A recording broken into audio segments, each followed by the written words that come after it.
Hello friends, welcome back to Essay Perspectives after a gap of almost 3 weeks. So because of some domestic commitments, the video could not be uploaded for the 3 weeks. So anyway friends, let's restart.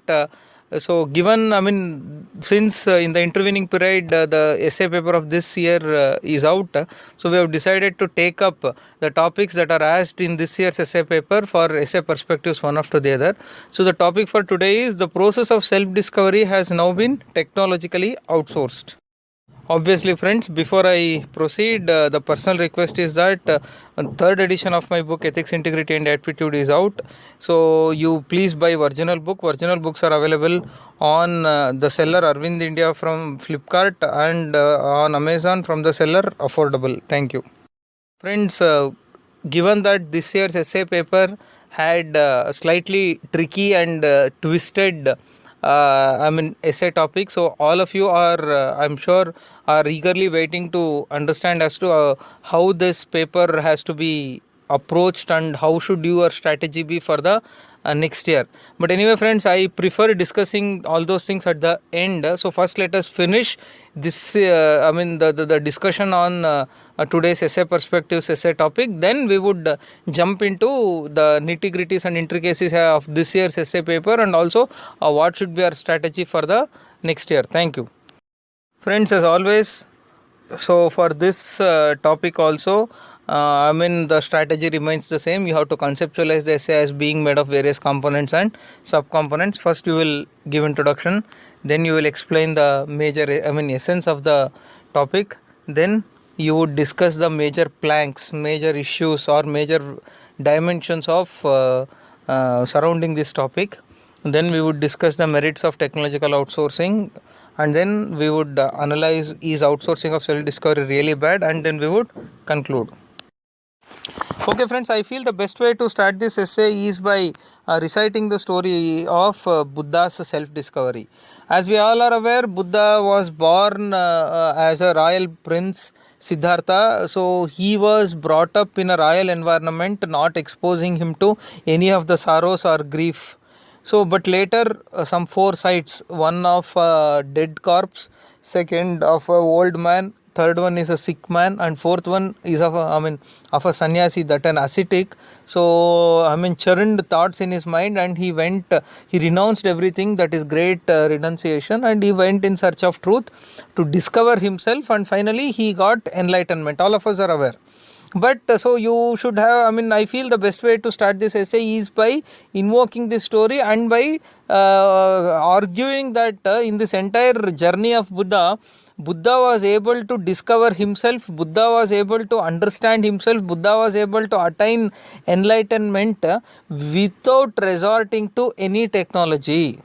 Correct. Thus the process of self-discovery with regard to Buddha was insourced, not outsourced.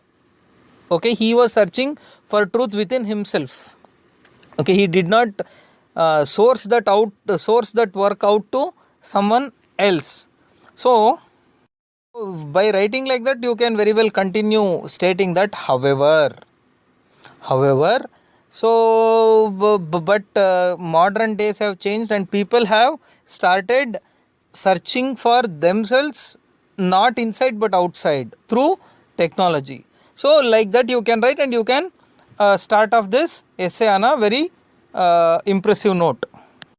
Then friends, I am telling you, the if I look at all the essays topics of this year, it becomes extremely important for us to elaborate on that essay. See, explaining the essence of the topic itself is the most critical portion or critical part in the entire essay, because the topics are twisted, the topics are not straightforward. So and the essence is actually conveyed in a very indirect fashion. So thus first you have to explain that essence in a very simplistic manner to convince the examiner that you have understood the topic well, and also to set the proper tone for your essay. If you don't explain the meaning of the topic itself, then you would be making you would not be setting a proper tone for your essay. Here Friends, also friends, how do you explain the essence of the topic, or how do you first understand the essence of any essay topic? You have to deconstruct the topic itself. What do I mean by deconstruction? What do I mean by that is, see friends, the topic is the process of self-discovery has now been technologically outsourced. So there are two key terms. So one is self-discovery, the second one is technological outsourcing. So you have to explain those terms initially and then link all those three terms, so that you would also have understood the topic well. At the same time, you would have explained the topic well in crystal clear terms to the examiner also. So friends, first one is self-discovery. Again, I would say you can again divide this self-discovery into self and discovery. What do you mean by self? Self is yourself, correct? So discovering oneself. So discovering one's own personality is what we mean self-discovery. So seeking answers to the question, who am I? Okay. And always friends, I feel, anyway, I would explain it in a greater detail when we discuss about dimensions of self. But the first and foremost thing that you have to write is the meaning of self-discovery. So discovering oneself. Seeking answer for who am I is essentially a self-discovery. This, okay, let me tell you later that one. Then the second thing is outsourcing. What do you mean by outsourcing? Outsourcing is basically sourcing out. Let us readjust those two terms and outsourcing means sourcing out. So you are sourcing your work out to someone else. You have to do some work, but you are you are sourcing that work out to someone else, and you are asking someone else to do that work.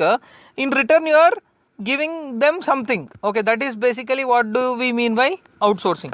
Then outsourcing through technology is, what does that mean? That means whatever you are supposed to do,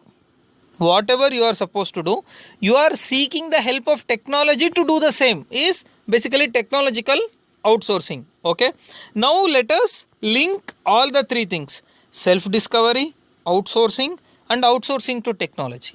Correct. So here essentially self-discovery means discovering oneself or seeking answer to the question, who am I? Okay, how do you seek answer to this question? You seek answer to this question essentially through contemplation, meditation, etc. in normal course. But what has now happened is, you are seeking the help of technology in exploring the answers to the question, who am I? Correct. This is the essence of the topic. So if you write like this, then you would have made extremely clear to the examiner your understanding of the topic, and you have set the right tone to the essay. Okay. Next friends, you need to elaborate. Actually, see, unlike previous year topics, or unlike some straight topics where of course elaboration of the essence of the topic, maybe you can restrict it to a few, you may have a restricted explanation of the essence of the topic. But here, since these are all philosophical topics whose essence or whose meaning is not conveyed in the very first go, it becomes important for you to elaborate and do proper exposition. So then, after you have written that, you have to say what are the dimensions of self.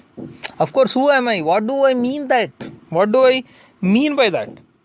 See, according to me, friends, at least it's my understanding. Of course, a few of you may differ with me. Self comprises two aspects. So, first one is physiological or physical. Okay. Second one is spiritual or psychological.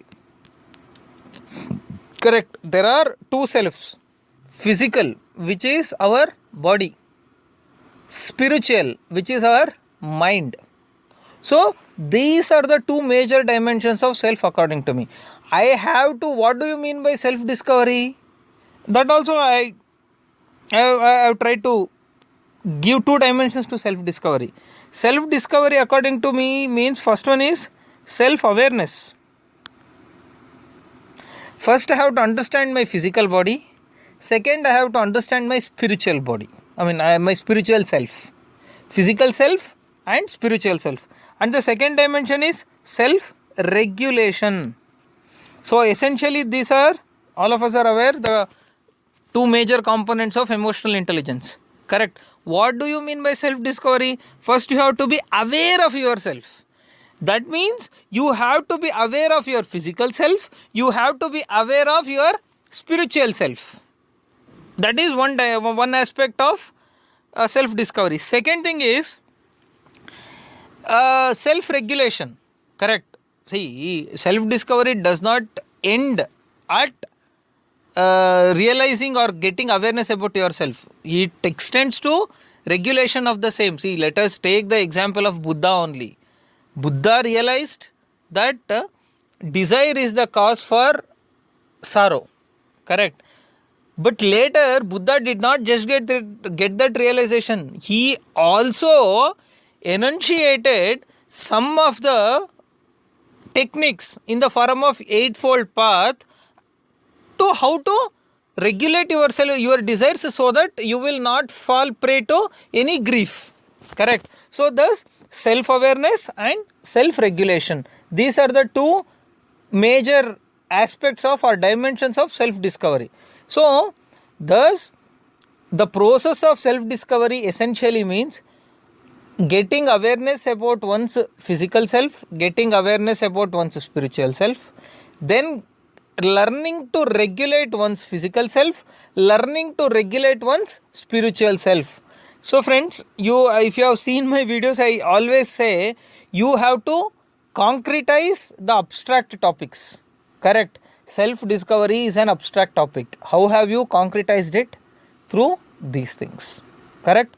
So if you write like that, then perhaps you have elaborated the topic in a even more a clear way, even more mature way, whatever I can say that. Then the last thing that you have to explain is process of self-discovery. How do you discover your physical self? How do you discover your spiritual self?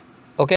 See, physical self is mostly discovered, through trackers, and you examine, you go for annual health checkups, and also you try to exercise and you try to keep track of your experiences, etc., etc. That's how you try, one tries to discover one's physical self, right? Of course, I'll explain it in greater detail later, but still. And how do you explore your spiritual self? It is mostly through meditation, contemplation, reading good books, self-actualization, etc., etc. Then once this process of self-discovery is explained, then the next logical thing is, how would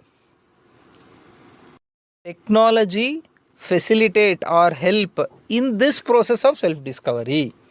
That's how you have to build the tempo, and then you have to explain as to how technology would help one realize or one discover one's physical self and spiritual self. Correct? Okay, let's go ahead.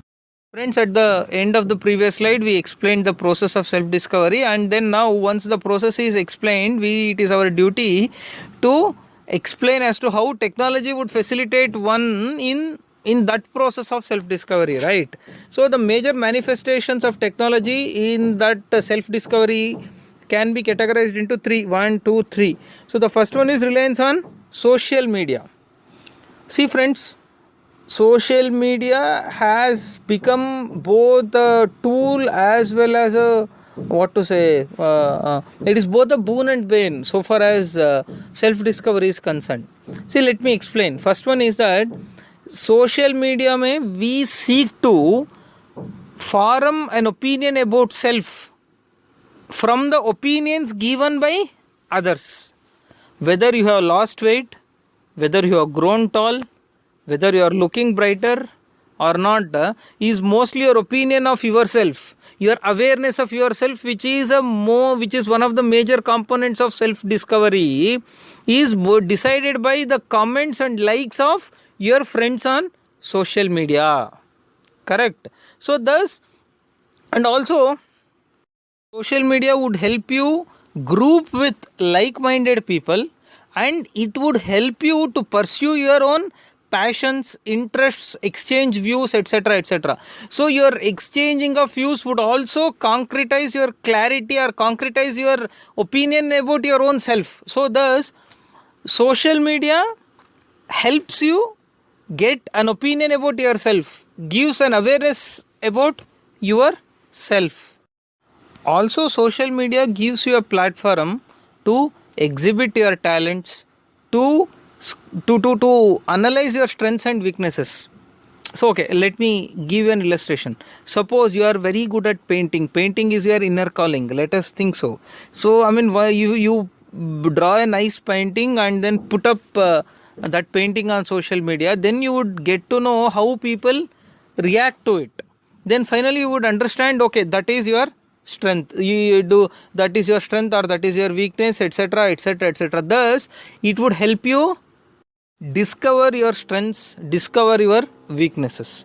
So thus technology has been reliance on social media helps you discover your physical self and also your spiritual self. So this, see, earlier what used to happen, people used to think about, I mean, form an opinion about themselves or learn about themselves or create awareness about themselves only by insourcing, that is only by thinking about themselves, that's it. Correct. But however, now social media helps you to learn about yourself from others. So thus this is the one of the ways in which technology would help you, or one of the ways in which self discovery gets outsourced to technology is through social media. Next comes pharmaceuticals. It may sound a little surprising how pharmaceuticals would help one discover oneself or regulate oneself. This is more true with regard to regulating and creating awareness about one's physical self. Of course, indirectly it would help one discover one's spiritual self also. Let's take it this way. Now friends, thanks to some pharmaceutical drugs, some psychiatrists are now in a position to put a person to sleep, hypnotize him, give him some drugs, and finally help him speak out what his mind is, and help him speak out his subconscious mind actually. So thereby you can, though now technology has helped a person to understand himself better. It helps a person to understand his underlying feelings, underlying depressions, etc., etc. Once that comes out, a person becomes better. Correct. So not just that, these days there are pharmaceutical solutions for someone who wants to concentrate. See, let us say a person wants to discover himself through meditation or somewhat, and he is not able to concentrate. Or let us say a person really wants to discover himself, but he is not getting proper sleep every night, so he wants to focus on something. Then at that point of time, now there are pharmaceutical solutions by which a person can keep keep all his thoughts at calm, and he can focus on his own contemplation or meditation. So thus the process of self discovery can seek the help of pharmaceuticals also. Okay, all these actually examples may sound slightly far fetched for you, but it is true, right? Actually, so you think, but this is how confidently you convince the examiner is what matters here. Okay, then comes technology as a facilitator. See friends, see, there are so many techniques now. So you want to meditate and understand yourself. Now technology offers you some soothing music. You can enroll yourself to an online meditation course wherein some expert sitting in some corner of the world would guide you as to how to meditate. And now to understand your physical self, there are so many trackers also now. Actually, that is what now. So your physical activity gets tracked by your smartwatch. How many steps you have gone, how many calories have you burnt. So, and also you can use your calendar to set aside some portion of your day only for meditation. So your calendar will throw you an alert and it will say, boss, it is time for you to meditate. You meditate. Then maybe after 15-20 minutes it will say that, okay, your meditation time is over. So thus technology has given you ample options these days to, and it facilitates your process of self discovery. Correct. See, when I say reliance on social media, when I say reliance on pharmaceuticals, I was saying that social media will itself directly help you in self discovery, or pharmaceuticals will directly help you in self discovery. But when I say technology as a facilitator, I am actually, what I am trying to argue is that though technology may not directly help you to discover yourself, it facilitates, it eases your process. That's what now you have to meditate. Of course, meditation itself organically is not a technological process, but provision of soothing music or provision of tips through social, through online internet, or alerting you to go for meditation necessarily for some amount of time every day. All these things, meditation itself is not technology, correct? But directing you to do that meditation or facilitating that meditation is the role played by technology. So thus, this is how the process of self discovery gets manifested through technology. Friends, once we talk about technological outsourcing for self discovery, do you think it is all that grew? Initially we have argued that technology, social media helps you understand about yourself very easily. Pharmaceuticals helps you to understand yourself very easily, and technology helps you to involve in that process very effectively. Correct. But nonetheless, is the technology all rosy with regard to self discovery? The answer is no. The first and foremost thing is, it is not compulsory. The role of technology in self discovery is not at all compulsory. Let us take the example of Buddha. When Buddha wanted to discover himself, as we argued in our introduction itself, was there any technology? No, right? Even today, if you want to discover yourself, even without the help of technology also, you can do it. Thus, technology may be a facilitating factor, but it is not a critical factor, so much so that without which you will not be able to discover himself. No. So thus there is a limitation, or thus the tag of criticality cannot be attached to technology so far as self discovery is concerned. And the second thing is double-edged sword. See, usage of technology with regard to self discovery is a double-edged sword. See, I spoke about reliance on social media for self discovery, right? But so many times too much addiction into social media will itself obscure your path in self discovery. Correct? A person who gets lost in the world of social media seeks to take opinion only from outsiders about himself, while he would never try to understand by himself what he or she really is. First point. Second point is, and in social media everybody tries to please everyone else, correct? But in that process they don't please themselves, correct? You try to reduce your weight not because it is troubling you, but because you want to see everybody like your post, everybody comment that you have lost your weight, correct?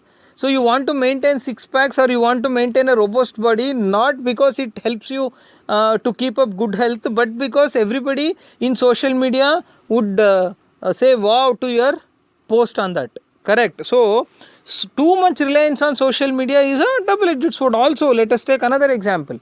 So here social media also sometimes misleads you also, correct? It does the responses that you get social media need not be correct. So many times it is an altogether different thing. Though you may get false praises just because they cannot criticize you openly. You may get false praises that misleading you, and also the entire process you spend so much time on social media itself will create so many complexes in your mind that the social the process of self discovery gets disparaged. And also, by seeing social media, you will get you will start comparing yourself with others. You don't discover yourself, you will try to discover someone else. So, and also you try to get the the chances that you become jealous is higher. So all these things, see, the what Buddha said, Desire is the reason for all the sorrow. This is the self-discovery that Buddha made. Okay. But social media creates you so many desires that your self-discovery becomes a distant dream, not a near dream. So, thus it's a double-edged sword. Next one is induces stress. See, one spending so much time on technology itself is a stress inducing thing. You have to see some pictures, you have to keep listening something. So the day, let us say you spend one whole day in social media and you go mad. Correct? And second thing is it tries to compare you with others and you get into stress. Arey, my friend bought vehicle. He bought a 4 BHK flat. He bought one imported car. When will I buy? He went to abroad. I have not gone. So all these things actually creates a stress in oneself, and finally you will end up your mind will not be at calm, your mind will not be at poise, your mind will not be at peace to discover yourself. Correct? Then the last thing is breeds materialism. See, so the self-discovery is all about renouncing materialism and embracing spiritualism. Correct? But social media, technology, what it does, it makes you more attached to materialism. It makes you to crave for material pleasures. So thus the process of self-discovery gets weakened by the technology itself. Then friends, is technology that bad? Of course not necessarily. So technology can act as facilitator. Physiological aspects or discovering your physical self, regulating your physical self is more possible by technology. That's what now I told you. See, you want to understand your physiological self. So go yourself tested, go yourself diagnosed, you will get to know. And you want to be a better healthy human being, you keep tracker, you do exercises, you seek medication, etc., etc. Thus, so far as physiological self is concerned, the technological outsourcing is possible. Okay, but so far as spiritual self is concerned, of course you can seek some appointment with some psychological expert, you can seek appointment with a spiritual guru, you can listen to their lectures, you can access spiritual literature, you can access spiritual music, soothing music, you can learn various processes by which you can control your mind, etc., etc. To that extent, as a facilitator, it helps. Okay, not that it does not help altogether, but however, you have to know the line and do not cross that line.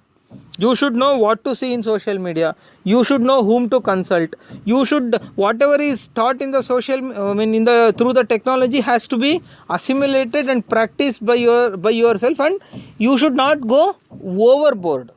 Correct? So technological outsourcing would help. Of course, this is technology that bad, and the cautions, etc. you can adjust it in a page or so that it will give a proper picture to the examiner also. Then the last thing is conclusion. Conclusion is extremely important, friends. See, what have we done? We have explained the process of self-discovery. We have explained how technology would help would play a role in the process of self-discovery. Then we have discussed how technology can be a limiting factor in the self-discovery itself. Then we have argued, though the technology is a limiting factor, yet the role of technology need not be brushed aside totally. So even without technology, if one is aware of the limiting factors or the disadvantages attached to the technology, and when knows the line and knows when not to cross a line, of course technology offers a facilitating help in realizing one's self or discovering one's self. Okay, then what should be your conclusion? Your conclusion should be the process of self-discovery should be a right mix of insourcing and outsourcing. What is insourcing? Through meditation, through contemplation, through observation, through analyzing one's own self. Correct? So that is more insourcing.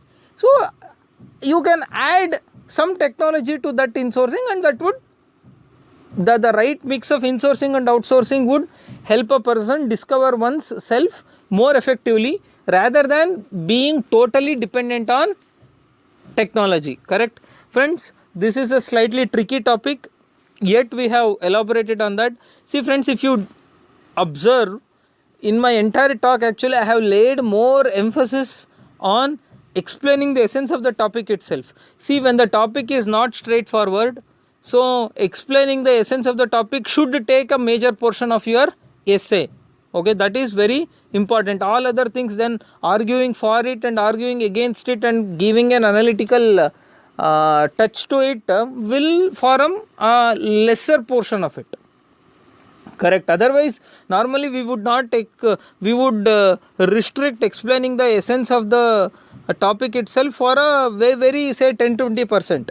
But when it comes to these kind of topics, the explaining the essence itself should take a major role, say 30-40%, and all other things will become subordinated to that.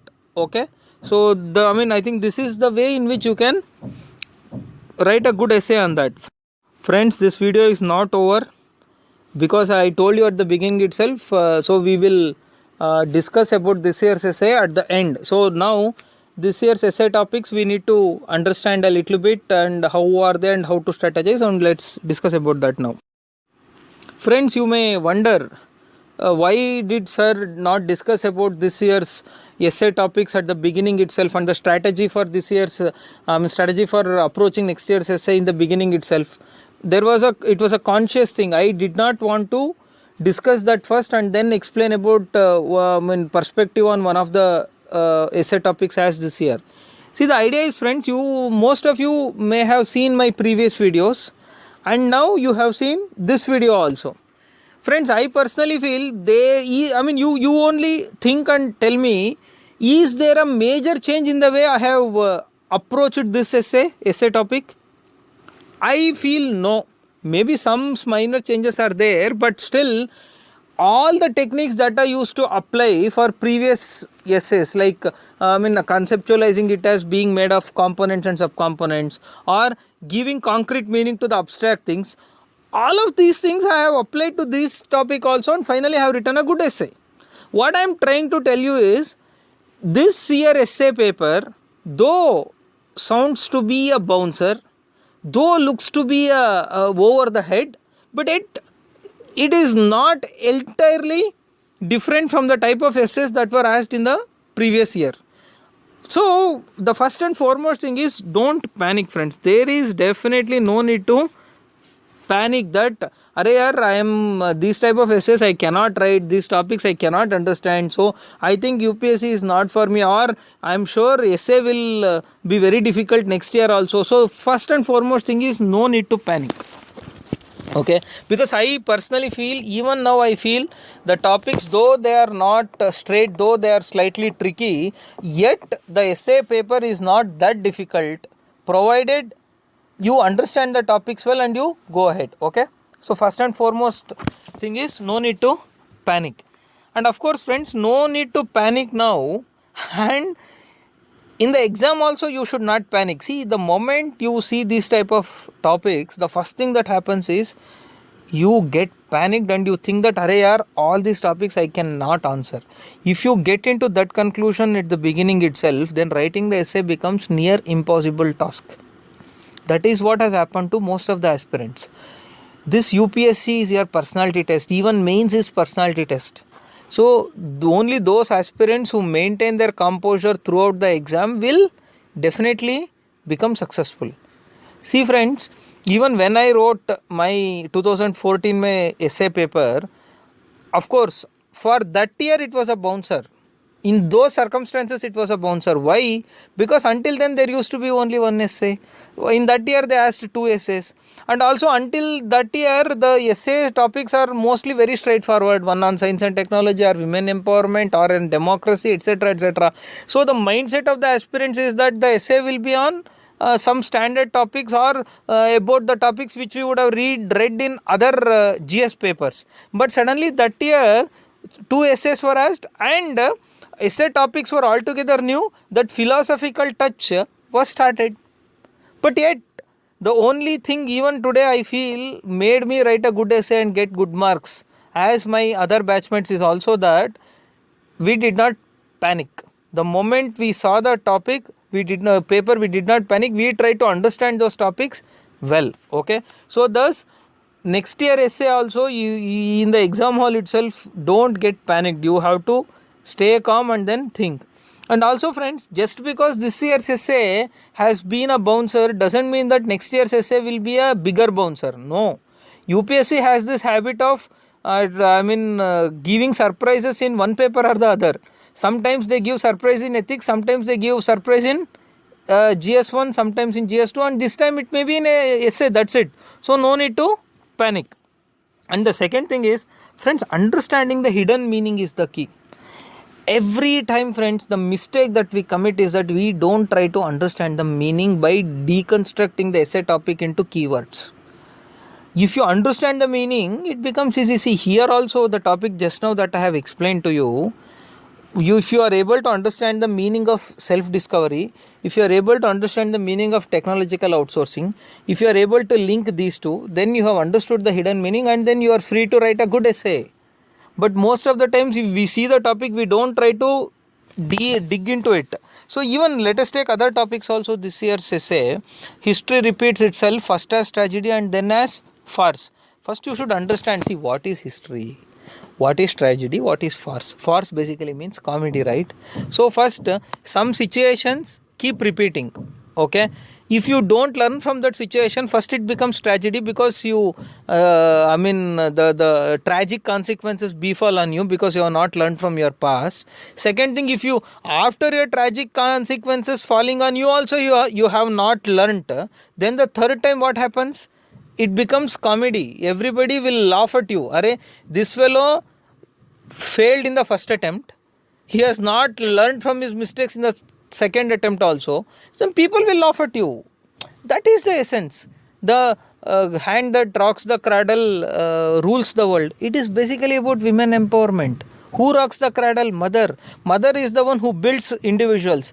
A person who builds individuals will build a nation. That is what it actually means. So if you don't understand the meaning by deconstructing the keywords, then you will get into problems. Correct? So that is where I would say understanding the hidden meaning is the key for this year's essay topics also. Then how do you do that? See, I am not a person who would say that you have to understand. No, I am telling you how to understand also. You have to comprehend through deconstruction of the topic with regard to keywords. This is extremely important. See, philosophy of wantlessness is utopian, while philosophy of materialism is chimera. Correct? Chimera, whatever. I am not very good at phonics and pronunciations. What is wantlessness, friends? Wantlessness means having no desires, having no needs, having no wants. What is materialism, friends? Materialism means having enough material, enough resources to quench every need, to quench every want, to quench every desire. Correct? Either you should have material resources to quench all the needs, or you should not have any need at all. You should not have any want at all. Basically, this is the problem of economics. Unlimited wants, limited resources. That is what that philosophy of wantlessness is utopian while materialism is chimera actually means. So if you understand that, you will write the essay very well. So, but how do you understand this first? Okay, what is wantlessness? Having no wants. It is utopian. What is utopian? That means it's the most ideal scenario which normally doesn't exist. So, having no wants normally doesn't exist. What is materialism? Material resources. What is chimera?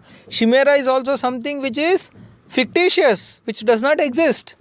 Correct? So, that means you cannot have either wantlessness or materialism. So you have unlimited wants, you have limited resources. So if you understand this well, then it is easy. So that's what I told you now, friends. You have to deconstruct the topics. If you don't deconstruct the topics, if you don't pick the keywords, understand the keywords, and then link everything to make a proper meaning to you, sense to you, then you have failed. So in the exam hall, this is what matters. And the most important thing is, friends, you have to sometimes topics when you don't understand, you have to converse in exam hall. What is meant by conversing? You cannot talk to someone sitting writing exam next to you. No, you have to converse it with yourself for a minute or two. See, even for me, even after I think I may have made some 25 videos on essay perspectives until now. So many points actually come to me while explaining to you itself. See, when you start explaining it to someone, you start getting new senses. This is my personal experience. This is my self-discovery that this technology has helped me. Seriously, I mean, that aside actually. So, I am able to understand the topic very well when I explain it to others. Correct. You also can do that, because in the example, if you start taking the topic and explaining it to others in your mind itself, then you will get proper hang of it, proper sense of it. My personal experience. So that also you should do in exam hall. Next, friends, at least I would say this time that so many times what is the major issue? Understanding the words itself. If you know what is chimera, if you know what is farce, I think you have understood those topics well. See, there are two ways. See, don't get bowled out by those hi-fi, high-funda vocabulary. The first thing is, if you don't understand, read in Hindi. Most of the times, Hindi actually gives you proper understanding. You don't know what is farce. Read the topic in Hindi. No, it is also given just below that. Chimera, you read it in Hindi. No, it gives you a clarity. Kalpanik, something was there. So, I mean, for most of us, though of course, the people, aspirants coming from Hindi belt, Hindi, having Hindi as their mother tongue would understand it very easily. But I would say, even for aspirants like me, persons like me who come from non-Hindi background, even for us, we have this basic understanding of Hindi. And most of the words actually there are derived from Sanskrit and which are used in our vernacular languages also. So, you read in Hindi, you understand the meanings better. Okay, this is one advice. And the second advice is, henceforth actually while reading Hindu, you people, whenever you come across, I have seen most of the aspirants, whenever they stumble upon some new word, they don't even try to look for its meaning in Wikipedia or in Google. So please, henceforth, I think it is important for us. UPSC is expecting us to have some reasonably good amount of vocabulary. So please, I am not asking you to now run behind some word power made easy or word power made handy, some standard book to enrich your word powers. No, never, definitely no. But at least whenever you come across a new word in Hindu, please try to know the meaning of it and remember that meaning. That will help you indirectly. Then friends, after this year's essay topics, actually we have started hearing from every corner that you should start reading some other general books also. I mean, what an aspirant does mostly, aspirants restrict themselves to the prescribed books in the syllabus, and normally during preparation aspirants don't venture into reading something not directly related to the syllabus. So should you read more books, more such books henceforth, so that you will be better equipped to attempt or address your essays in future. See friends, it is an undisputed fact that reading kindles and expands one's thinking. There is no second word about it. Okay, so I totally concur, totally support the view that you should read as many books as possible. No second word or no dispute about that. But however, when will reading as many books as possible help you? Only when you have adequate time for it. Okay, because of course I want to read 100 books. It's good, but do I really have time? That is one thing. That's a very important thing, because my worry is that just because this year you have got some difficult topics or philosophical topics should not force you to now start reading all books other than the books meant for syllabus. Other books are essential, but that doesn't mean that you keep you compromise your regular study only for reading other books. That's a very risky thing. So you are hard pressed for time. Then what should you do? You have to read to get an overview, but yet you don't have time. Correct. So then for this, I think I have my own way of looking at it. So first thing is, first you should know what to read. See, the problem is, friends, of course reading more books helps, but what to read is the question. See, if you are still in graduation, or if you are like me that who have cleared IAS and you are just sitting at home as a hobby, you can read a number of books. You can read whatever books you come in your way. You can read whatever books suggested by everyone. Then it's fine. But for an aspirant, what you should read is a very important thing. Friends, at least what I personally feel is, you list out broadly some areas. Okay, maybe economics, international relations, politics, democracy, personality development, science and technology, art and culture, society. Like this, you only list out some broad contours, broad areas about which books are written. Some say 10, 12. Okay, from every area you pick one or two books. You book one or two book. I mean, that book can be anything, friends. I mean, I personally feel we should not prioritize books, because every book is different, every book is unique, every book gives you some clarity. But so then pick one or two good books in that domain, and then there are two options for you. You have to read that book thoroughly. Okay, but see, my apprehension is always that actually, so many times we read entire book, but we don't know the essence of it. That is the mistake we do in GS also, we do in optionals also. But that mistake we make it more when we read some non-syllabus related books, if I may say so. So here the problem is, see, let us say, friends, I was reading this book, Good Economics for Hard Times by Abhijit Banerjee and Esther Duflo recently. See, I read some 50 pages on immigrants. See, what the heart of the argument is that immigrants are not that bad for employment for natives. Okay, so because in a way, blue collar immigrants would indirectly help create more employment for natives also. Some arguments are there. At least I should know some 6-7 points or some arguments which are advanced by the authors, right? If I don't remember those arguments, some 7-8 points after reading 50 pages, it is waste. Correct. So if you decide to read your book thoroughly, so after at least once you read the book, you should know what the authors are trying to argue or what the book is all about. That clarity you need. So then, but friends, I personally feel you do, I mean, see, I consider myself to be a very mediocre aspirant. Okay, I am a mediocre, my intelligence levels are not that great. Let me be very honest with you. I am not a person who is extremely intelligent or who has been gifted with highly intellectual and comprehension skills. No, definitely no.